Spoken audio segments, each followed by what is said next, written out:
রমজান মাসের প্রথম রাত যখন হবে ওই রাতে তারাবির নামাজ পড়া। তারাবি সাহাবায়ে কেরামের ঐক্য মতে 20 রাকাত তারাবি পড়ব। সাহাবায়ে কেরামের ঐক্য মতে কয় রাকাত তারাবি পড়ব? এটা সাহাবায়ে কেরাম এই ব্যাপারে ঐক্যমত, 20 রাকাত তারাবি পড়া। তারাবি ধীরস্থির ভাবে পড়া। 20 রাকাত তারাবি যত বেশি সময় নিয়ে পড়া যায়, ধীরস্থির ভাবে তারাবির নামাজ পড়া। কে কত তাড়াতাড়ি পড়তে পারেন এই পাল্লা না দিয়ে কে কত বেশি সময় নিয়ে পড়তে পারেন এই কাজের প্রতিযোগিতা করবেন, যে আমাদের মসজিদে সময় তোমাদের চেয়ে বেশি লাগছে, এইভাবে বলা। মনে থাকবে তো ইনশাল্লাহ? তাহলে 3 নাম্বার, রমজানের প্রথম রাত শুরু হলে তারাবি পড়া। সাহাবায়ে কেরামের ঐক্যমতে 20 রাকাত তারাবি। সহিহ বুখারীর 2009 নম্বর হাদিস, রাসূলুল্লাহ সাল্লাল্লাহু আলাইহি সাল্লাম বলেন, মান কামা রমাদানা ঈমানান ওয়া ইহতিসাবা গুফিরা লাহু মা তাকদ্দামা মিন যামবি। যে ব্যক্তি ঈমানের সাথে সওয়াবের আশায় রাতের বেলা সালাত আদায় করলো, তার আগের গুনাহগুলো মাফ। তাহলে 3 নাম্বার তারাবি পড়া। 4 নাম্বার তারাবির নামাজে কোরআন তেলাওয়াত করা, পারলে 1 খতম কোরআন পড়া। আর যদি কোরআন খতম না পারেন তাহলে যেই সূরাগুলা মুখস্থ আছে ওইগুলা পড়বে ইমাম সাহেব, অথবা যেটাকে বলা হয় সূরা তারাবি সেটা পড়বেন, বাকি ধীরস্থির ভাবে। তাহলে এটা 4 নাম্বার, নামাজের মধ্যে কোরআন তেলাওয়াত করা। 3 নাম্বার তারাবি পড়া। 4 নাম্বার নামাজে কোরআন তেলাওয়াত বেশি করা রমজানে, অথবা নামাজের বাহিরে কোরআন তেলাওয়াত করা। নামাজেও করা, নামাজের বাহিরেও কোরআন তেলাওয়াত করা। 4 নাম্বার। 21 নম্বর পারাটা শুরু হয়েছে সূরা আনকাবুতের 45 নম্বর আয়াত দিয়ে। আল্লাহ তাআলা বলেন, উতলু মা উহিয়া ইলাইকা মিনাল কিতাব। নবী আপনি তেলাওয়াত করেন, কোরআনের যা আপনার প্রতি ওহী হিসাবে এসেছে এটা আপনি তেলাওয়াত করেন। সূরা ফাতিরের 29 নম্বর আয়াতে আল্লাহ বলেন, ইন্নাল্লাযীনা ইয়াতলুনা কিতাবাল্লাহ ওয়া আকামুস সালাহ ওয়া আনফাকু মিম্মা রাযাকনাহুম সিররাও ওয়া আলানিয়া। যারা আল্লাহর কিতাব তেলাওয়াত করে, যারা নিয়মিত 5 ওয়াক্ত নামাজ পড়ে, যারা আমার দেয়া রিজিক থেকে দান সদকা করে, প্রকাশ্যেও দান করে, গোপনেও দান করে, ইয়ারজুনা তিজারাতাল লান তাবুর। এই 3টি অভ্যাস যার থাকবে, নিয়মিত কোরআন তেলাওয়াত, নিয়মিত 5 ওয়াক্ত নামাজ, নিয়মিত দান সদকা। আবার বলছি, মরণ পর্যন্ত 3টি অভ্যাস নিজের করে নেন। নিয়মিত কোরআন তেলাওয়াত যতটুকু পারা যায়, নিয়মিত 5 ওয়াক্ত নামাজ, আর নিয়মিত সাধ্য অনুযায়ী দান সদকা। আল্লাহ বলেন তারা এমন ব্যবসার আশা করে, লান তাবুর, যে ব্যবসা কখনো লস হবে না, শুধু লাভ আর লাভ। এই ব্যবসা কখনো ধ্বংস হবে না। তাহলে নিয়মিত কোরআন তেলাওয়াত করা আমাদের সকলের উচিত। অন্তত 40 দিনে 1 খতম কোরআন পড়া। 40 দিনে, কয় দিনে পারেন? 3 দিনে 1 খতম পড়েন, না পারলে 7 দিনে, না পারলে 10 দিনে পড়েন, না পারলে 30 দিনে প্রতিদিন 1 পারা করে। আর চেষ্টা করা যে অন্তত 40 দিনে 1 খতম কোরআন পড়া। তিরমিজির হাদিসে আসছে, قال رسول الله صلى الله عليه وسلم لعبد الله بن عمرو। রাসূলুল্লাহ সাল্লাল্লাহু আলাইহি সাল্লাম আব্দুল্লাহ ইবনে আমর রাদিয়াল্লাহু তাআলা আনহুম, এই আব্দুল্লাহ ইবনে আমর রাদিয়াল্লাহু তাআলা আনহুকে আল্লাহ রাসূল সাল্লাল্লাহু আলাইহি সাল্লাম বললেন, ইকরাইল কুরআনা ফি 40। তুমি 40 দিনে 1 খতম কোরআন পড়ো। নবীজি বললেন অন্তত 40 দিনে 1 খতম কোরআন পড়ো। আমাদের উচিত 40 দিনে অন্তত 1 খতম কোরআন পড়া। তাহলে 4 নাম্বার কাজ রমজানে, নামাজেও তেলাওয়াত করা, নামাজের বাহিরেও তেলাওয়াত করা। আল্লাহ তৌফিক দান করেন।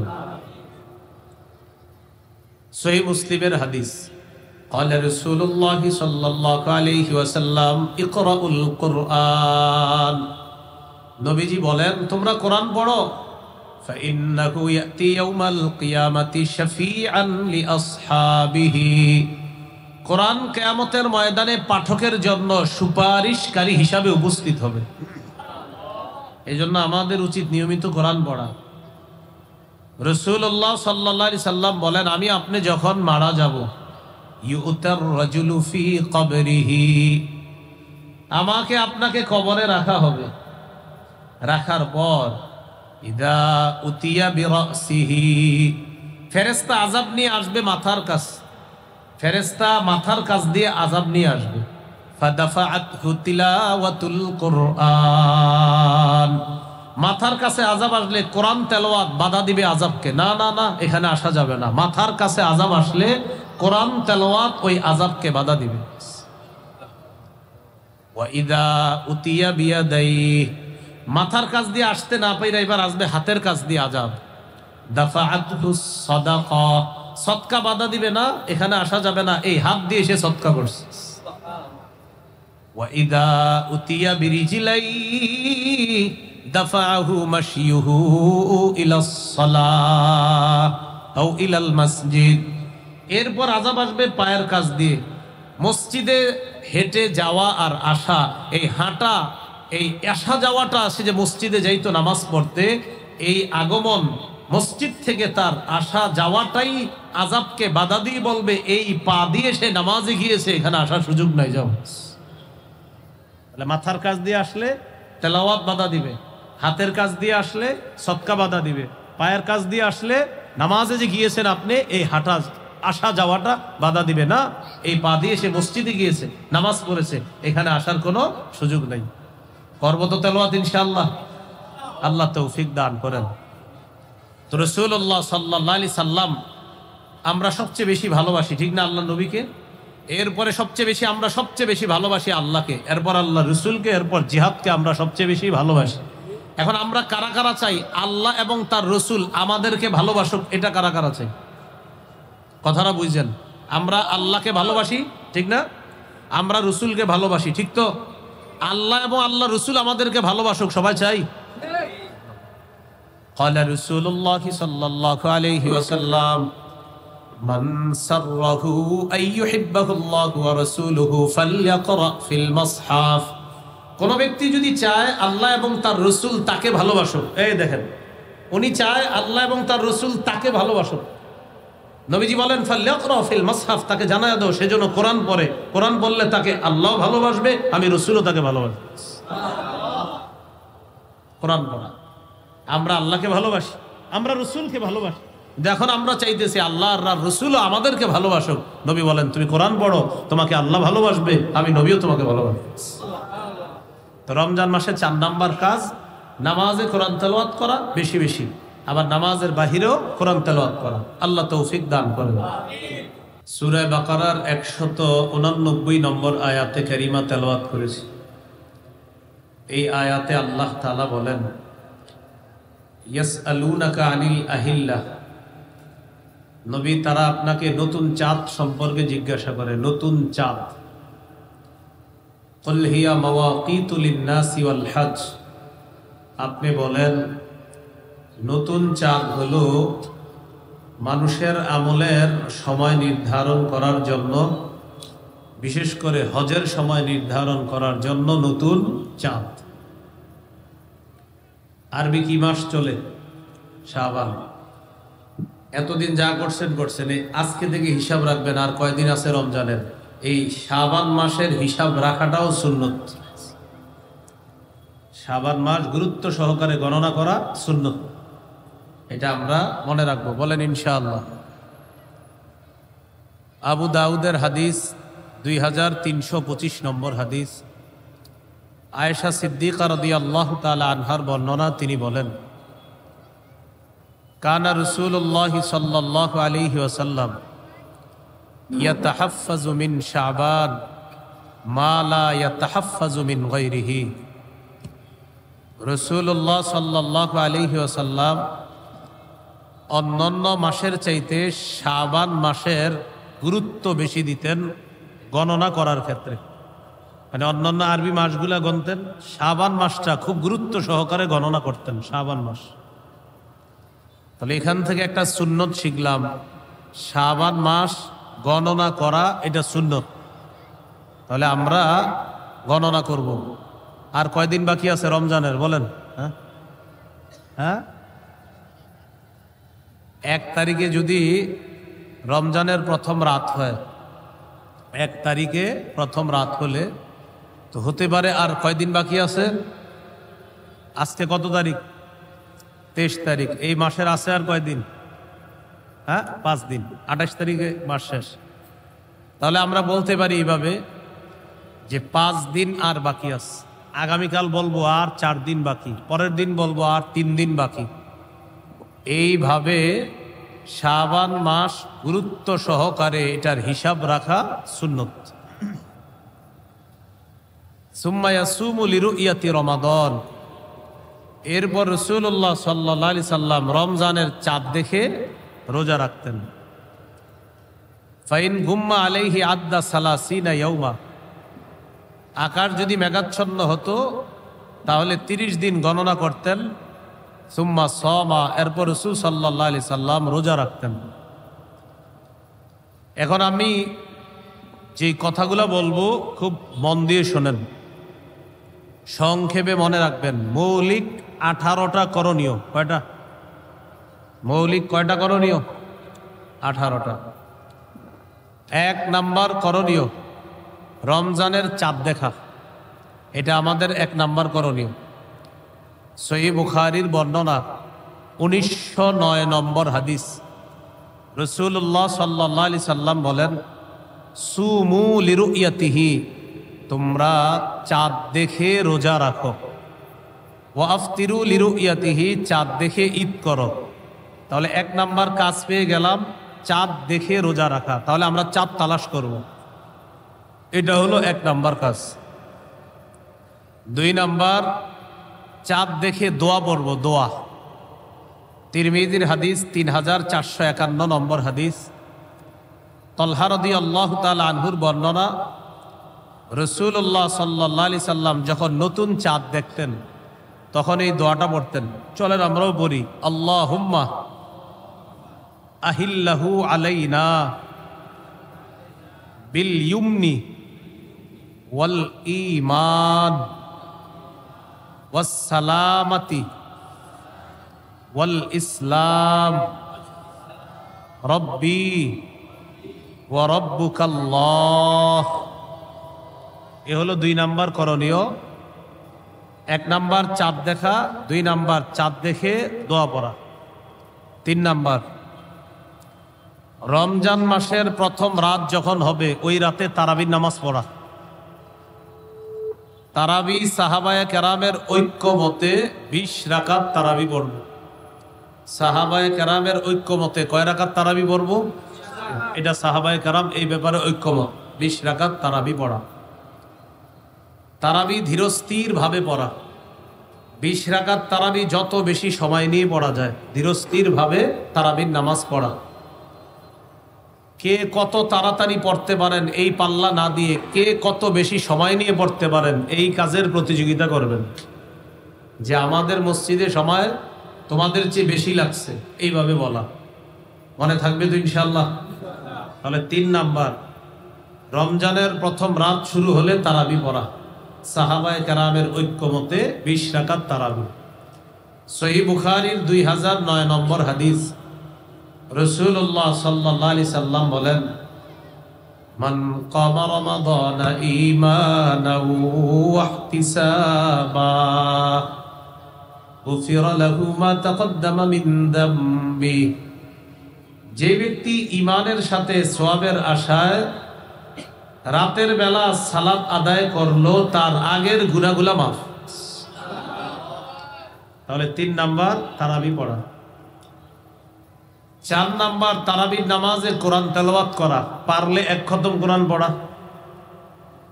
আর যদি কোরআন খতম না পারেন তাহলে যেই সূরাগুলো মুখস্থ আছে ওইগুলা পড়বে ইমাম সাহেব, অথবা যেটাকে বলা হয় সূরা তারাবি সেটা পড়বেন, বাকি ধীরস্থির ভাবে। তাহলে এটা 4 নাম্বার। নামাজের মধ্যে কোরআন তেলাওয়াত করা, 3 নাম্বার তারাবি পড়া, 4 নাম্বার নামাজে কোরআন তেলাওয়াত বেশি করা রমজানে, অথবা নামাজের বাহিরে কোরআন তেলাওয়াত করা, নামাজেও করা, নামাজের বাহিরেও কোরআন তেলাওয়াত করা, 4 নাম্বার।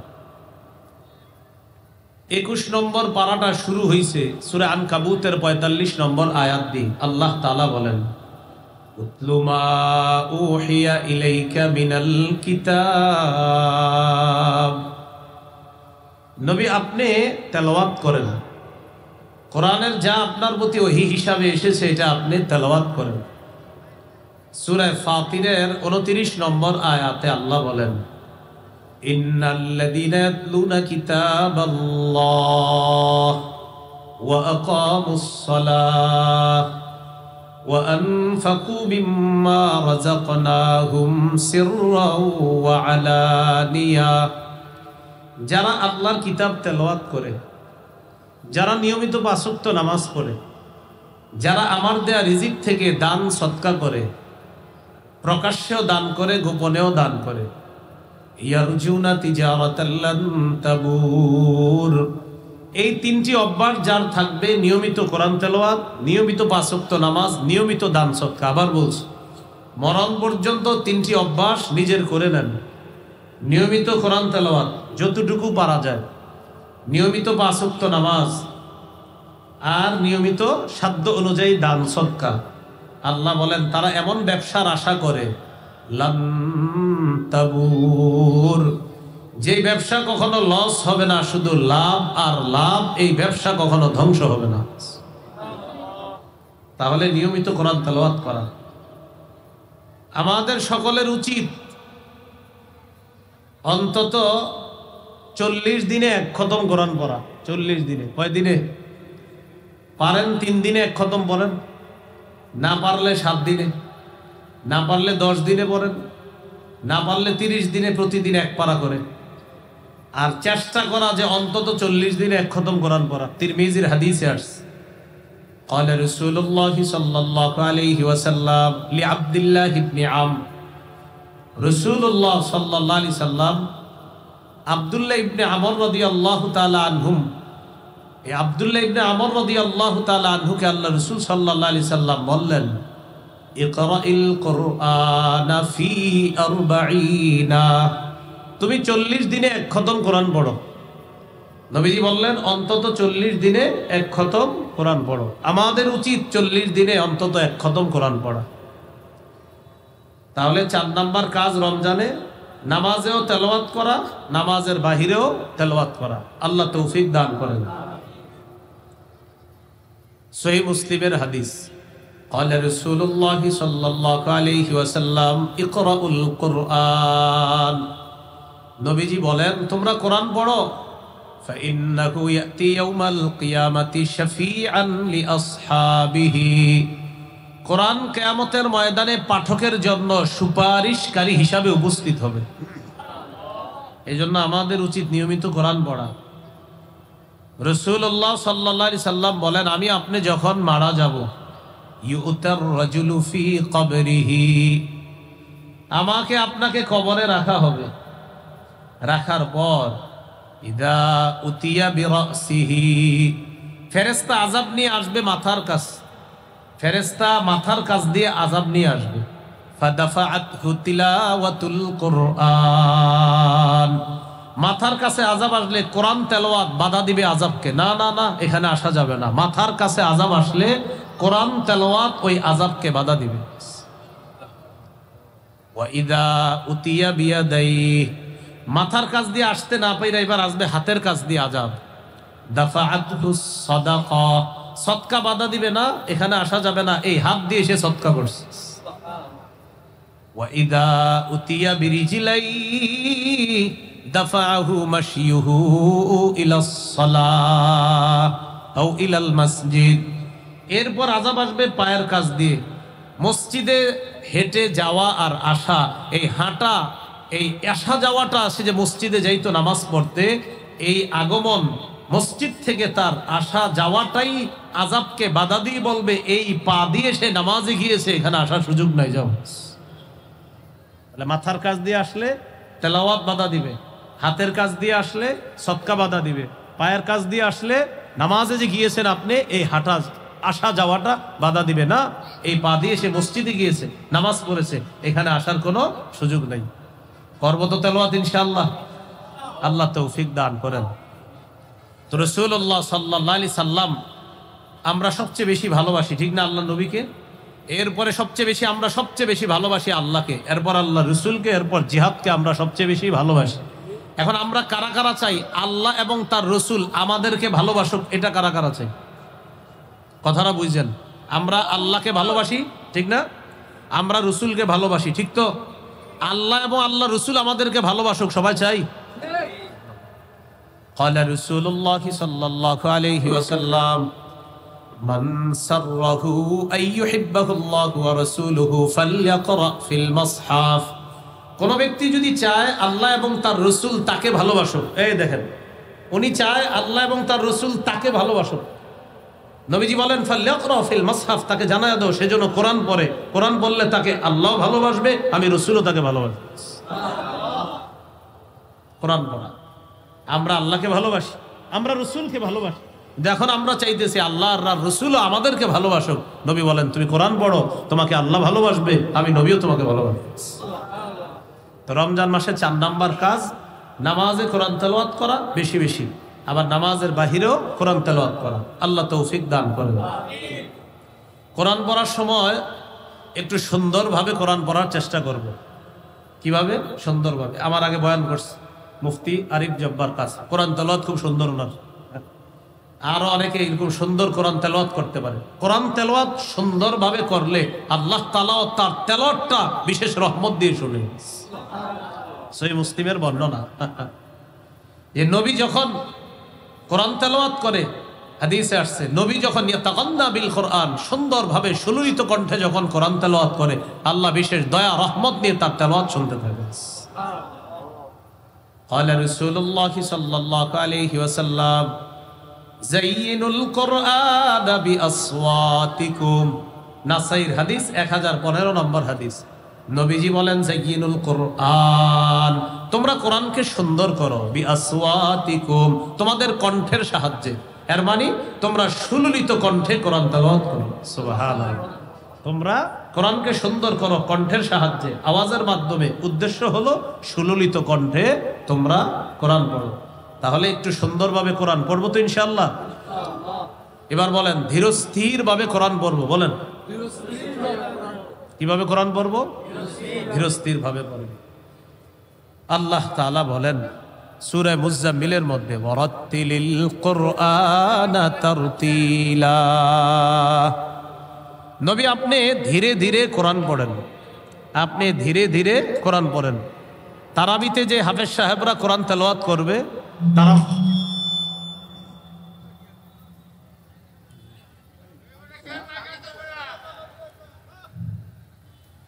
তো আল্লাহ তাআলা বলেন ওয়ারাত্তিলিল কুরআনা তারতিলা, আপনি ধীরে ধীরে কোরআন তেলাওয়াত করেন।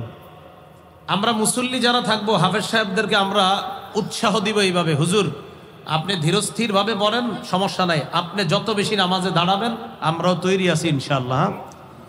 রমজান মাসে যত বেশি নামাজে দাঁড়িয়ে থাকা যায়, হ্যাঁ আল্লাহ তৌফিক দান করেন। মুসল্লিদের মধ্যে 10% এমন থাকবে যারা চাইবে তাড়াতাড়ি পড়তে। আমি আশাবাদী 90% এমন থাকবে যারা বলবে না আপনি আস্তে ধীরে পড়েন, আমরাও আছি ইনশাআল্লাহ। তো 90% মুসল্লি যদি আস্তে ধীরে নামাজ পড়ে, আশা করি 10% যারা থাকবে তারাও আস্তে ধীরের পক্ষে হয়ে যাবে ইনশাআল্লাহ। ওয়ারাত্তিলিল কুরআনা তারতিলা, আল্লাহ তাআলা বলেন আপনি ধীরে ধীরে কোরআন পড়েন। আল্লাহ আমাদেরকে ধীরে ধীরে কোরআন পড়ার তৌফিক দান করেন। সফরে যখন থাকবেন তখনও সুন্দরভাবে কোরআন পড়বেন। বাসে বসে রয়েছেন, গাড়িতে চলতেছেন, তখনও কোরআন পড়বেন। আব্দুল্লাহ ইবনে মুগাফফাল রাদিয়াল্লাহু তাআলা আনহু তিনি বলেন রাআইতু রাসূলুল্লাহি সাল্লাল্লাহু আলাইহি ওয়াসাল্লাম ইয়াকরাউ ওয়া হুয়া আলা নাকাতিহি আও জামালিহি। আমি নবীজিকে দেখেছি উটনির উপরে অথবা উটের উপরে বৈশা আল্লাহ রাসূল কোরআন পড়তেছে। উটের উপরে বৈশা নবী কোরআন পড়তেন না, পুরাটা শেষ করিনি হাদিস। ওয়া হিয়া তাসিরু বিহি, উট আল্লাহ রাসূলকে নিয়ে চলতেছে আর নবী তেলাওয়াত করতেছে। তাহলে ওট নবীরে নিয়ে চলতেছে আর নবীজি তেলাওয়াত করতেছে। সাহাবী বলেন কিভাবে তেলাওয়াত করতেছিল জানো? আমি নবীজিকে শুনলাম নবীজি সূরাতুল ফাতহি তেলাওয়াত করতেছে। 26 পারায় দেখবেন একটা সূরা আছে, কি নাম? সূরাতুল ফাতহি। 26 পারার 10 নম্বর পৃষ্ঠাটা যেই সূরা দিয়ে শুরু হয়েছে এই সূরাটার নাম সূরাতুল ফাতহি।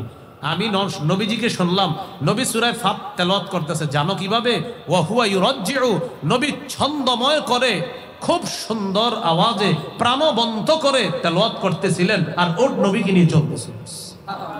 আহারে আমার নবীর তেলাওয়াত না জানি কেমন ছিল। হ্যাঁ, নবীজি হাদিসে আসছে ওয়া হুয়া ইউরাজ্জিউ, যে নবীজি তেলাওয়াতটা যখন করতেছিলেন আমি দেখলাম সূরাতুল ফাতহি তেলাওয়াত করতেছিলেন ছন্দময় করে, স্পন্দন সৃষ্টি করে। সৌদি আরবের আব্দুর রহমান আস-সুদাইস ওনার তেলাওয়াত শুনলে দেখবেন আমাদের মাঝেও একটা কেমন যেন হিট কাজ করে। হ্যাঁ, যে আলাদা, আহারে আরো বড়ুক আরো বড়ুক, ক্লান্তি লাগে না, আরো বড়ুক আরো পড়তে থাকুক। এইভাবে এই যুগের একটা মানুষের কোরআন তেলাওয়াত যদি এত সুন্দর হয়, যার উপরে আল্লাহ কোরআন নাজিল করেছেন তার তেলাওয়াত কত সুন্দর। নবীজি স্পন্দন সৃষ্টি করে তেলাওয়াত করতেছেন।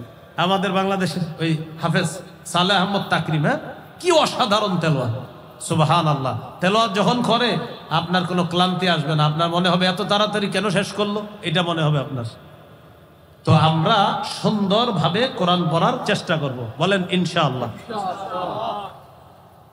যেই সমস্ত আয়াতের মধ্যে আযাব গজবের কথা আছে ওইগুলা 2-3 বার দোহরায়া দোহরায়া পড়ার চেষ্টা করব। আর কোরআনের কিছু অর্থ যদি বুঝেন আপনি, তাহলে আযাব সম্বলিত আয়াতগুলো একটু দোহরায়া পড়া যায়। সূরা মাইদা, কোন সূরা? সূরা মাইদা 118 নম্বর আয়াত। কত নম্বর আয়াত? এই আয়াতটা একদিন নবীজি তাহাজ্জুদে পড়তেছিলেন, পুরা রাত শুধু এই আয়াতটা পড়ছে। একটা আয়াত সারা রাত পড়ছে, একটা আয়াত। সূরা মাইদার 118 নম্বর আয়াত। আবু যর গিফারি রাদিয়াল্লাহু তাআলা আনহু বলেন, একদিন রাতের বেলা দেখলাম নবী নামাজে দাঁড়িয়েছে, তাহাজ্জুদ নামাজ। নবীজি সাল্লাল্লাহু আলাইহি ওয়াসাল্লাম নামাজে যখন দাঁড়াইছেন, নবী একটা আয়াত তেলাওয়াত করা শুরু করলেন যেটা সূরা মাইদার মধ্যে আছে। ইয়ারুদ্দুহা, নবী বারবার তেলাওয়াত করতেছিলেন, হাত্তা আসবাহা ইয়ারুদ্দুহা, নবীজি সকাল করে ফেলছে এক আয়াত তেলাওয়াত করতে করতে। সে আয়াতটা কি আমি আপনাদেরকে শোনাই। আল্লাহ বলেন, ইন তুআযিবহুম ফাইন্নাহুম ইবাদুক, আল্লাহ আপনি যদি তাদেরকে শাস্তি দেন তারা তো আপনার বান্দা। আল্লাহ আপনি যদি তাদেরকে শাস্তি দেন তারা তো আপনারই বান্দা। ওয়া ইন তাগফির লাহুম ফাইন্নাকা আনতাল আজিজুল হাকীম, আল্লাহ আপনি যদি আপনার বান্দাদেরকে মাফ করে দেন আপনি মহাপরাক্রমশালী মহাপ্রজ্ঞাময়। এই আয়াত পুরা রাত নবী তেলাওয়াত করছে। আল্লাহ আপনি যদি তাদেরকে মাফ করেন তারা তো আপনারই বান্দা। মূলত এই আয়াতের ব্যাপারটা কে জানেন? ঈসা নবী। ঈসা নবী আল্লাহকে এটা বলবে, আল্লাহ আমার এই উম্মতকে যদি আপনি শাস্তি দেন মাবুদ তারা তো আপনারই বান্দা। মানে উম্মতের প্রতি ঈসা নবীর দরদ, ব্যথা, মায়া। আর আল্লাহ আপনি যদি দয়া করে মাফ করে দেন আপনি তো ক্ষমতা রাখেন মাফ করার। এই আয়াতের বিষয়বস্তুর প্রতি লক্ষ্য রেখে আল্লাহ রসুল সারা রাত বারবার শুধু এই আয়াতটা পড়ছে যে আমার উম্মতের কি হবে, আমার উম্মতের কি হবে। তাহলে আযাব সম্বলিত আয়াতগুলা বারবার পড়া এটা যায়। মসজিদের মধ্যে যদি একদল মানুষ একত্রিত হয়ে কোরআন তেলাওয়াত করি, আমরা মনে করেন কয়েকজন একসাথে হয়েছে, তখন কোরআন তেলাওয়াত বেশি জোরে না করা। হয়তো কেউ সুবহানাল্লাহ পড়তেছে, কেউ আলহামদুলিল্লাহ পড়তেছে, কেউ হয়তো কোরআন পড়তেছে। রাসূলুল্লাহ সাল্লাল্লাহু আলাইহি সাল্লাম বলেন, তোমরা যখন একসাথে কেউ থাকবা তখন দেখবা তোমার আশেপাশের ভাইয়েরা কি করে, তারা হয়তো বিভিন্ন ইবাদতে আছে, তাই তুমি বেশি জোরে কোরআন তেলাওয়াত তখন করবা না, তুমি আস্তে আস্তে করবা। বুঝে আসছে তো? মসজিদের ভিতরে সবাই যদি কোরআন তেলাওয়াত করে এটারও একটা ফায়দা আছে, মাদ্রাসায় করলেও ফায়দা আছে। কমপক্ষে 4টা ফায়দা, কোনো সন্দেহ নাই। সুবহানাল্লাহ। যারা কোরআন পড়ে বা কোরআন পড়ায় কমপক্ষে 4টা ফায়দা থেকে খালি নাই। সহিহ মুসলিমের হাদিস, قال رسول الله صلى الله عليه وسلم ما اجتمع قوم في بيت من بيوت الله يتلون كتاب الله ويتدارسونه بينهم إلا نزلت عليهم السكينة وغشيتهم الرحمة وحفتهم الملائكة وذكرهم الله في من عنده রাসূলুল্লাহ সাল্লাল্লাহু আলাইহি সাল্লাম বলেন, আল্লাহর কোন ঘরে একদল মানুষ একত্রিত হয়ে যদি কোরআন পড়ে অথবা কোরআন অন্যকে পড়ায়, ইল্লা নাজালাত আলাইহিমুস সাকিনা, তাদের উপর আল্লাহর পক্ষ থেকে প্রশান্তি নাজিল হয়, সাকিনা নাজিল হয়। 2 নাম্বার, ওয়াহাফাতহুমুল মালাইকা, তারা যে একটা মজলিসে বৈশা কোরআন পড়ে পুরা মজলিসটাকে ফেরেশতারা বেষ্টন করে দেয়, পুরা মজলিস। 3 নাম্বার, ওয়াগাশিয়াতহুমুর রাহমা, পুরা মজলিসটাকে রহমত ঢেকে নেয়, পুরা মজলিসটাকে রহমত ঢেকে নেয়। আর ফেরেশতারা যে বেষ্টন করে এটা কিভাবে জানেন? মনে করেন আমরা এই জায়গায় কোরআনের আলোচনা যদি করি, এই পুরা মজলিসটা ফেরেশতারা বেষ্টন করে পুরা আসমান পর্যন্ত, ফেরেশতাদের একটা সারি, গোল সারি আসমান পর্যন্ত বসে গেছে। 3 নাম্বার। 4 নাম্বার, ওয়া যাকারাহুমুল্লাহু ফী মান ইনদা, যারা কোরআন তেলাওয়াত করে, যারা কোরআনের পাঠক, যারা কোরআনের শিক্ষক, তাদের ব্যাপারে আল্লাহ ফেরেশতাদের সাথে আলোচনা করতে থাকে। মনে আসেনি রমজানের 4 নাম্বার কাজ নামাজে তেলাওয়াত করা অথবা নামাজের বাহিরে প্রচুর পরিমাণ তেলাওয়াত করা, করবো তো ইনশাআল্লাহ। 5 নাম্বার কাজ তাহাজ্জুদ পড়া। কি পড়া? তাহাজ্জুদ। 8 রাকাত তাহাজ্জুদ পড়বেন। 8 রাকাত তাহাজ্জুদ পড়া নবীজির 12 মাসের সুন্নাহ। রাসূল সাল্লাল্লাহু আলাইহি সাল্লামের 12 মাসের সুন্নাহ হলো 8 রাকাত তাহাজ্জুদ পড়া। আর তারাবি 20 রাকাত পড়বেন, এটা শুধু রমজানের আমল। এটা সাহাবায়ে কেরামের ঐক্যমত। তারাবি 20 রাকাত প্রথম রাতে পড়বেন। আর সাহরির সময় যেহেতু আল্লাহ উঠায়া দিবেন, নবী সারা বছর 8 রাকাত তাহাজ্জুদ পড়তেন। আপনিও চেষ্টা করবেন সারা বছর পড়তে। তো যেহেতু পারেন না, রমজানে যেহেতু সাহরির সময় ওঠেন, কমপক্ষে 8 রাকাত তাহাজ্জুদ পড়ার চেষ্টা করবেন। আল্লাহ তৌফিক দান করেন। 8 রাকাত না পারলে 6, 6 না পারলে 4, 4 না পারলে 2, 2 যেন না ছুটে। তিরমিজির হাদিস 2616 নম্বর হাদিস। রাসূলুল্লাহ সাল্লাল্লাহু আলাইহি সাল্লাম বলেন, আলা আদুল্লুকা আলা আবওয়াবিল খাইর, নবীজি বলেন কল্যাণের দরজা হলো 3টা, আমি কি তোমাকে কল্যাণের দরজা সমূহের কথা বলবো না? সবক শিখি আমরা, কল্যাণের দরজা কয়টা? 3টা। 1 নাম্বার আস-সাওমুস জুন্নাহ, 1 নাম্বার কল্যাণের দরজা হলো রোজা রাখা। 2 নাম্বার ওয়াস-সাদাকাতু তুতফিউল খাতিআতা কামা ইউতফিউল মাউন নার, 2 নাম্বার কল্যাণের দরজা সদকা করা। নবীজি বলেন পানি আগুনকে যেমন নিভিয়ে দেয়, সদকা মানুষের পাপগুলাকে ধুয়ে মুছে সাফ করে দেয়। 3 নাম্বার ওয়াসালাতুর রাজুলি মিন জাওফিল লাইল, রাতের বেলা তাহাজ্জুদ পড়া। আপনার যদি ঘরে বরকত প্রয়োজন হয় 3 আমল বাড়ায় দেন, রোজা রাখেন, সদকা করেন, তাহাজ্জুদ পড়েন, আল্লাহ তৌফিক দান করেন। তাহলে 3 নাম্বার আমল তারাবি পড়া, 4 নাম্বার তারাবিতেও তেলাওয়াত করা, তারাবির বাহিরেও তেলাওয়াত করা, 5 নাম্বার তাহাজ্জুদ পড়া। তারাবি 20 রাকাত পড়বো, সাহাবায়ে কেরামের ঐক্যমত, এটা রমজানের আমল। আর তাহাজ্জুদ 8 রাকাত পড়বো, এটা নবীর সুন্নাহ, 12 মাসের আমল। চেষ্টা করব রমজানে আমল করতে ইনশাআল্লাহ। 6 নাম্বার সাহারি খাবো। অনেকে পালোয়ানগিরি দেখায় সাহারি খায় না, যে আমি না খায় রোজা রাখছি। কে বলছে আপনারা না খাইতে? হ্যাঁ, এটা করবেন না, খাবেন। সহিহ বুখারীর বর্ণনা 1921 নম্বর হাদিস। عن زيد بن ثابت رضي الله تعالى عنه قال تسحرنا مع رسول الله صلى الله عليه وسلم। যায়েদ ইবনে সাবিত রাদিয়াল্লাহু তাআলা আনহুর বর্ণনা, তিনি বলেন আমরা রাসূলুল্লাহ সাল্লাল্লাহু আলাইহি সাল্লামের সাথে সাহরি খেয়েছি, এজন্য আমরাও কি খাবো? সাহরি খাবো। সহিহ বুখারীর 1923 নম্বর হাদিস। قال رسول الله صلى الله عليه وسلم তাসাহহারু ফাইন্না ফিস সাহুরি বারাকাতান, নবীজি বলেন তোমরা সাহরি খাও, সাহরির মধ্যে বরকত আছে। আরেকটা গুরুত্বপূর্ণ কথা মনে রাখবো, আমরা সাহরিতে খেজুর খাবো। বলেন সবাই কি খাবো? হ্যাঁ, সাহরির সময় আমরা খেজুর খাবো সবাই, বলেন ইনশাআল্লাহ। قال رسول الله صلى الله عليه وسلم নি'মা সাহুরুল মুমিনি আত-তামার, নবীজি বলেন সাহরির সময় খেজুর খাওয়া এটা মুমিনের কতই না উত্তম খাদ্য। ইলিশ মাছ, গরুর গোশত, মুরগি যাই খান, খেজুরও খাবেন, এটা অবশ্যই খাবেন। সাহরির সময় খেজুর খাবেন, আল্লাহ তৌফিক দান করেন। খেজুর তো 12 মাস খাওয়া দরকার। প্রতিদিন সকালে খালি পেটে 7টা খেজুর খাওয়া উচিত আমার, আপনার, সকলের, আমাদের। 7টা আজোয়া খেজুর যদি খাইতে পারেন প্রতিদিন, লাম ইয়াদুররুহু সুম্মুন, তাকে বিষও কোনো ক্ষতি করবে না। বিষ কি ক্ষতি করবে না? আবার খায়েন না, মানে বিষ কিন্তু খায়েন না, এটা গুরুত্ব বুঝাইছে রাসূল সাল্লাল্লাহু আলাইহি সাল্লাম। তাহলে খেজুর এটা নিয়মিত খাওয়া। গর্ভবতী মা বোনদেরকে খেজুর খাওয়াবেন, খাওয়ায় তেঁতুল, তেঁতুল খাওয়াবেন না, তেঁতুলে মেধা কমে, গর্ভস্থিত সন্তানেরও মেধা কমে। খেজুর খাওয়াবেন, খেজুরে মেধা বাড়বে ইনশাআল্লাহ। ঈসা নবী যখন তার আম্মার পেটে, ঈসা নবীকে আল্লাহ বললেন ফাকুলি ওয়াশরাবি, তুমি খাও পান করো।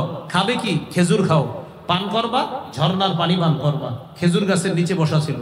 আমার কথা হলো, এত খাদ্য থাকতে আল্লাহ ঈসা নবীর আম্মার জন্য খেজুর নির্বাচন করলেন কেন? এখান থেকে বোঝা যায় গর্ভবতী মায়াতের খাদ্য হলো খেজুর। তেঁতুলের আচার খাইতে চাইলেও কিনে দিবেন না, খেজুর কিনে দিবেন। আল্লাহ আমাদেরকে কথাগুলা মনে রাখার তৌফিক দান করেন। 7 নাম্বার রোজা রাখা। সাহারি খাইলেন, খাওয়ার পর রোজা রাখবেন। প্রথম রোজা শুরু হলো আপনার। সহিহ বুখারীর বর্ণনা 1901 নম্বর হাদিস, রাসূলুল্লাহ সাল্লাল্লাহু আলাইহি সাল্লাম বলেন, মান সামা রমাদানা ঈমানা ওয়া ইহতিসাবা গুফিরা লাহু মা তাকদ্দামা মিন যামবি। যে ব্যক্তি ঈমানের সাথে সওয়াবের আশায় রমজানের রোজা রাখলো, তার আগের গুনাহগুলো মাফ। 8 নাম্বার দান করা। কি করা? দান করা। রমজানে দানের মাত্রাটা বাড়ায় দিবেন। সহিহ বুখারীর 6 নম্বর হাদিস, কানা রাসূলুল্লাহ সাল্লাল্লাহু আলাইহি ওয়াসাল্লাম আজওয়াদান নাস। এই পৃথিবীতে যত মানুষ আছে সবার মাঝে রাসূলুল্লাহ সাল্লাল্লাহু আলাইহি সাল্লাম সর্বশ্রেষ্ঠ দানশীল মানুষ ছিলেন। ওয়া কানা আজওয়াদা মা ইয়াকুনু ফি রমাদান। রমজানে নবীজির দান করার মাত্রাটা আরো বেড়ে যেত। তাহলে রমজানে আমরা দান করব। 9 নাম্বার বেশি বেশি নফল ইবাদত করা। আবু দাউদের 864 নম্বর হাদিস, কিয়ামতের ময়দানে আদম সন্তানের সর্বপ্রথম নামাজের হিসাব হবে। ফরজ নামাজে যদি ঘাটতি থাকে, আল্লাহ বলবে নফল ইবাদতগুলো দেখো। এই নফলের মাধ্যমে আতিম্মু ফরিদাতাহু মিন তাতাওউহি, আমার বান্দার নফলের মাধ্যমে ফরজের ঘাটতি পূরণ করে দাও। তাহলে নফল বাড়ায় দেওয়া। 10 নাম্বার বেশি বেশি ভালো কাজ করা। সূরা তাগাবুনের 9 নম্বর আয়াত, ওয়া মান ইউমিন বিল্লাহ ওয়া ইয়ামাল সালিহা। যে আল্লাহকে বিশ্বাস করবে, ভালো কাজ করবে, ইউকাফির আনহু সাইয়্যাতি, আল্লাহ তার আগের সব গুনাহগুলো মাফ করে দিবে। ওয়া ইউদখিলহু জান্নাত, আল্লাহ তাকে জান্নাতে প্রবেশ করাবেন। তাজরি মিন তাহতিহাল আনহার, যার তলদেশ দিয়ে ঝর্ণা ধারা প্রবাহিত হবে। খালিদিনা ফিহা আবাদা, সেথায় তারা চিরকাল অবস্থান করবে, বসবাস করবে। তাহলে 10 নাম্বার নেকির কাজ বেশি করা। 11 নাম্বার দোয়া করা। 2টি দোয়া বেশি বেশি করব। বলেন আমার সাথে, আল্লাহুম্মা ইন্নী আসআলুকাল জান্নাহ ওয়া আউযু বিকা মিনান নার। হে আল্লাহ, আমি আপনার কাছে জান্নাত চাই, জাহান্নাম থেকে বাঁচা চাই। এই 2টি দোয়া বেশি বেশি করব। 12 নাম্বার জিকির করা। 4টা জিকির বেশি বেশি করব ইনশাআল্লাহ। কয়টা? রাসূলুল্লাহ সাল্লাল্লাহু আলাইহি সাল্লাম বলেন, আল্লাহর কাছে 4টি জিকির সবচেয়ে প্রিয়। সুবহানাল্লাহ, আলহামদুলিল্লাহ, লা ইলাহা ইল্লাল্লাহ, আল্লাহু আকবার। এই 4টা বেশি বেশি। এই 4টার চেয়ে আরো 2টা আছে, যে 2টা আরো বেশি, মানে 2টা রমজানে। বলেন, লা ইলাহা ইল্লাল্লাহ। মানে এটার 4টার মধ্যে এটা হবে সবচেয়ে বেশি। কোনটা? লা ইলাহা ইল্লাল্লাহ। আর আরেকটা বলেন আস্তাগফিরুল্লাহ। আস্তাগফিরুল্লাহটা বেশি পড়া। বলেন ইস্তেগফার যত বেশি হবে,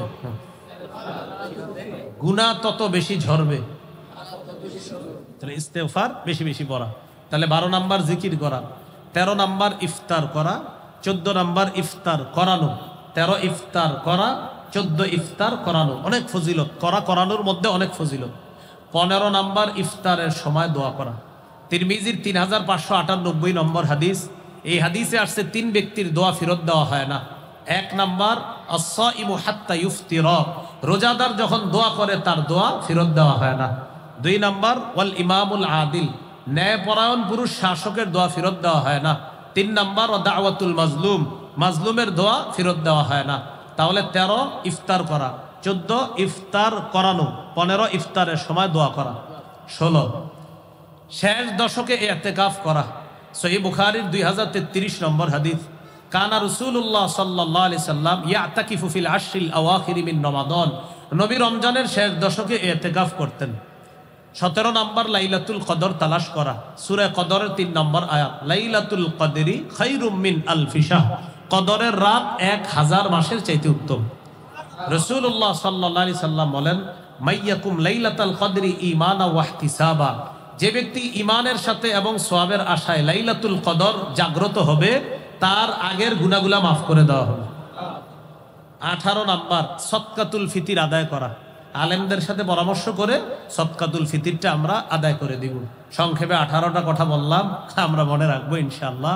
আল্লাহ তাআলা আমাদের সকলকে যে কথাগুলা শুনলাম বললাম আমরা যেন আমল করতে পারি, আল্লাহ তৌফিক দান করেন। 6টা বর্জনীয় আছে, সংক্ষেপে বলে ফেলি। 6টা বর্জনীয়। 1 নাম্বার ঝগড়া বর্জন করা, 2 নাম্বার অনর্থক কথা বর্জন করা, 3 নাম্বার মিথ্যা বর্জন করা, 4 নাম্বার গীবত বর্জন করা, 5 নাম্বার লৌকিকতা বর্জন করা, 6 নাম্বার অপচয় বর্জন করা।